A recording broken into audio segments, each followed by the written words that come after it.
Your steak could soon be 3D printed. That's if you live in Europe. Israeli company Redefine Meat has struck a partnership with importer Geraldi Meats to drive European distribution of its new meat steak cuts. The startup is hoping to establish its products as an alternative to conventionally produced meat. Redefine Meat operates large-scale meat printers at its Rehovot headquarters south of Tel Aviv, as well as in a new factory in the Netherlands. Manager of the company's 3D printers project, Yaron Eshel, explains how it works. When I want to create my steak, I have a library of a few different slabs. I can choose each one of them and I can adjust it accordingly. I can define the amount of marbling, the internal fat or the external fat. And now I can start and go and print it and produce it. So I'm putting it, this is my queue, this is my timeline for today. I know that in an hour or something from now I will need to refill the machine with new material. But now I can go directly into the printing process and you can see how the process starts to build layer by layer. The company makes its products from ingredients including soy and pea proteins, chickpeas, beetroot, nutritional yeasts and coconut fat. Co-founder and chief executive Eshtar Ben Shitrit said Redefine Meat was launching tenderloin and strip-loin steaks. In the past 2 years, we have been working deeply on understanding meat and what makes meat so exciting.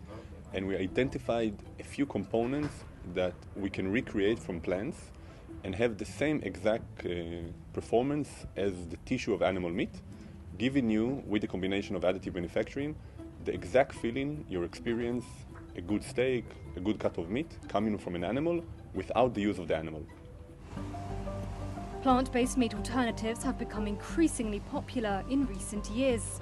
Spanish startup Nova Meat is also using 3D printing technology to manufacture vegetarian steaks.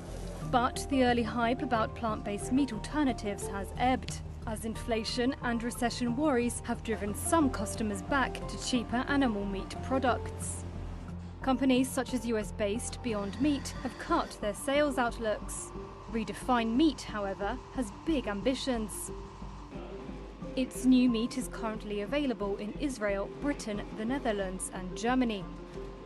Almost 1,000 restaurants are currently paying about $40 per £2 for its steak cuts.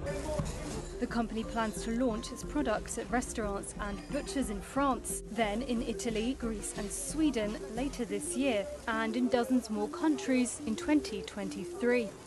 We see a world in a decade from now that new meat or meat made from plants is a big part of the meat industry. It replaces a lot of the meat that people consume today that is bad for the environment and bad for the most of the people in the supply chain. I still believe that people will consume high quality meat forever, coming from animals, and these two industries will live side by side. Even when we will become 1%, 2%, and the industry will become 10% of the meat industry, the impact on the planet is so big that it's worthwhile to pursue it in the next decade.